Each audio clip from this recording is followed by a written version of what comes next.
Last year's NFL draft brought us receivers like Rashee Rice, Zay Flowers, Jordan Addison, and of course Puka Nacua, who are going to be the standouts for the 2024 rookie receiver class. We're going to review our top 12 rookie receivers before the NFL draft. Now, of course, these are going to change as things go along. NFL draft, landing spots, that's going to matter a lot. But right now, this is the way we're evaluating these receivers. Number one, don't think it's really any mystery. Who you got, number one? It's Marvin Harrison Jr. I mean, there's really nothing to say. Any negatives you're picking on Marvin Harrison Jr. are just nitpicking. This guy's the generational talent, the type of wide receiver that can be the top scoring wide receiver in fantasy. He's head and shoulders the number one here. Yeah, honestly, anybody who's not putting Harrison as the number one rookie receiver is just finding an excuse to do so. Just trying to be different. There's no holes in his game. There's nothing that you can say that doesn't translate to being an excellent pro. And he just happens to have the namesake. Oh, yeah, and he went to wide receiver U nowadays, Ohio State. That doesn't hurt. Yeah, it's Harrison number one, and a discussion. Now, number two could be up for debate. We're looking at a guy who just played in the championship game. That's Rome Odunze. What makes him number two? Yeah, I think this is the type of guy who can also just has what you're looking for in an NFL wide receiver. He's a strong, physical wide receiver. He's got a huge catch radius, and he's a good route runner, right? He's not like a Quentin Johnston, jumps off the page athletically but can't run routes. This guy has all the tools to be a starting high-end NFL wide receiver. Yeah, a lot of people thought that had he gone out last year in the draft, he would have been a first-round pick. Obviously, didn't do anything but boost his own draft stock. He might be the number two player as far as receivers off the board. We'll see what happens, but again, there's really nothing that you can point at and say, this could be a weakness.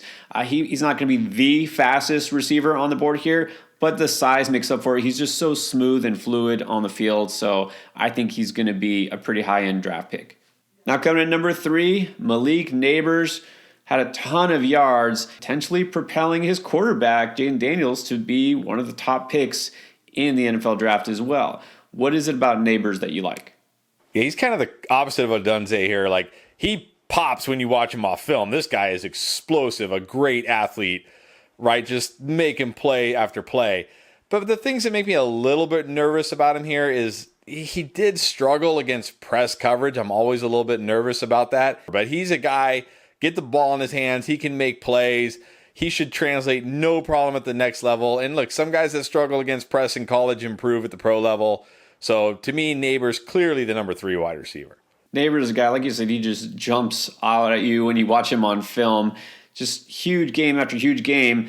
Basically didn't have a bad game all season. He's honestly a guy who might creep up my board at some point to be the number two receiver. But yeah, Nabers, honestly, I don't think it's unfair to comp him to former LSU Tiger Jamar Chase. He just looks like that to me when I watch him make play after play. Like I said, not the biggest, most physical guy, but it's okay if he just runs right by you. So Nabers is a guy I'm going to love, not just in Dynasty, but in redraft. He's definitely on my radar. All right, next up, no surprise, another player from one of the top teams in college, put up huge numbers, Troy Franklin from Oregon. Some people might have him a little bit lower, but why does he belong this high? I like him here for two reasons. Number one, he's a great route runner. I'm always a sucker for route runners. You get open in the NFL, you're going to get targets, you're going to score fantasy points. But also, he's got elite speed. This guy is a burner. You put those two things together, that's the recipe for huge fantasy upside. This is a guy in the right situation could absolutely be a monster at the next level. On the one hand, you have the whole thing where you can say he flew under the radar because out there on the West Coast in Oregon, you know, the East Coast bias thing. But at the same time, maybe this is a player that should be highlighted more because of the fact that he made big play after big play as well. 17 yards per reception is a guy, like I said, just a big playmaker. That's what you're looking for, right? You're looking for a guy who can win down the field vertically, and he can definitely do that. Now, number five, this might surprise some people. We're going to go with Jermaine Burton here. Did not put up huge numbers in terms of yardage, but why do you think that he might be one of the top pros? Yeah, I think his game is going to translate very well to the NFL. I mean, sometimes the numbers don't tell the whole story. Another guy, good speed, good route runner. I'm always going to bet on the guy who can run routes and get open. Again, though, he's not a big guy. He did struggle with physical play. And unlike Franklin, he's not a guy that you look at and say, like, wow, this is a guy that's going to pick up a ton of yards after a catch. But he is a guy that can get open, can earn targets, and that's always good in fantasy and in real life. And I think we have to realize that the Alabama offense, despite the record being good, it really was not an explosive college offense this year, especially in the passing game. So his numbers aren't really that impressive when you look at them, but he showed up big in 2 big road games at Texas A&M, at Auburn. And this is, talk about a big play threat, 20 yards per reception. I'll take that anytime, a guy who can do that down the field. He's got what it takes. A landing spot might matter to him. You know, I really wish we could see him as a Charger instead of Quentin Johnson. We'll see. But yeah, Burton is a guy definitely to keep your eye on. So I don't think this is too high for him at all. All right, now we got a pair of Longhorns coming in next. Let's start with Adonai Mitchell. What do you think puts him near the top of this list? Yeah, again, another good athlete here, another good route runner. Like I said, I'm going to keep banking on these guys that can run routes and get open. He did struggle against press and man coverage. This is certainly a concern at the next level. But like I said, if he can improve on that, which we do see sometimes, this guy has what it takes to be a solid starting wide receiver in the NFL. And he did show up big versus Bama in that game. Again, playing against the toughest competition there is at UT. That's what you want to see. This is a guy who's, I think, a little bit more raw than some of the other receivers we're going to talk about, but the skills he has, pure athleticism, and I like his ability to high point, go up and make a play if he needs to. Yeah, Mitchell is a guy who might be a little bit more of a project compared to some of the players we've already discussed, but I think the ceiling is still pretty high. But his teammate, Xavier Worthy, is a guy who I think might be even more pro-ready. Where do you think he fits in at the NFL? Yeah, he might be a bit more pro-ready, but he's also a bit undersized, which worries me a little bit. He definitely struggled with physical play, and he sometimes can kind of get alligator arms when he feels that hit coming on. But he's a good route runner. He's a good athlete. I definitely think he's pro-ready too. And in the right spot, in the right system, you know, a team that uses him the right way, he could certainly be a high-end contributor at the next level. I think he could. This is a guy who probably not a first-round pick. I do think that he's somebody to not discount. Just look, he makes plays with the ball in his hands, not from a physical standpoint, but I think just in terms of the way he plays, reminds me a little bit of Josh Downs. I'd like to see him in a spot where he can man the slot and just, you know, get peppered with targets. We'll see where he lands, but I think Worthy is definitely deserving of being the top 10 here. Now, number 8, we got another teammate of a player we've mentioned in Washington. We know that was a prolific pass offense, Jalen Polk. Now, you've seen him range anywhere from, you know, this high. Sometimes people have him as high as number 5, some of these evaluators, and some people don't even think he's going to be a day 1 pick. Why do you think he belongs here? Yeah, I don't know if he's going to be a day 1 pick, but I like him a lot.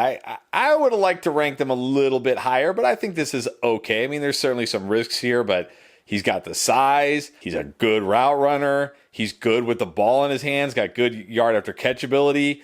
He's just not one of those guys that when you watch him, you're going to make those highlight reel catches, right? Those like eye popping, like, oh, look at that catch. But he's solid. He's just solid. And you know what? Sometimes being solid is good enough, especially in the NFL. You know what really stands out if you watch him on film is his hands. I mean, if it's anywhere in his radius, he will catch it and come down with it. Just seems so short-handed. Big reason why Michael Penix and that whole Washington offense was so prolific. It wasn't just Odunze, it wasn't just one receiver. Polk was a big contributor as well.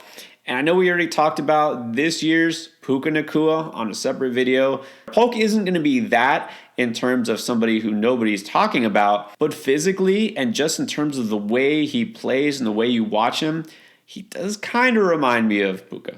All right, next up, another player who we've seen a lot of valuations all over the place for Keon Coleman of Florida State. Has some eye-popping highlights on film, but not always as consistent. Where do you think he's going to wind up being in terms of fantasy value?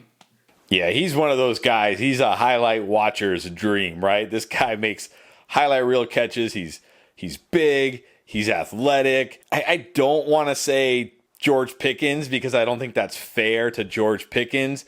but kind of similar in the sense that like this dude will make catches where you're just like, what? How did he do that? Right. But then also you look at him, he's not the most polished wide receiver. He's not the best route runner. So this is a guy, even though I do like him and I see the potential, he's definitely going to need to land in the right spot. He's one that honestly would scare me a little bit to draft him because you just don't know what the range of outcomes are.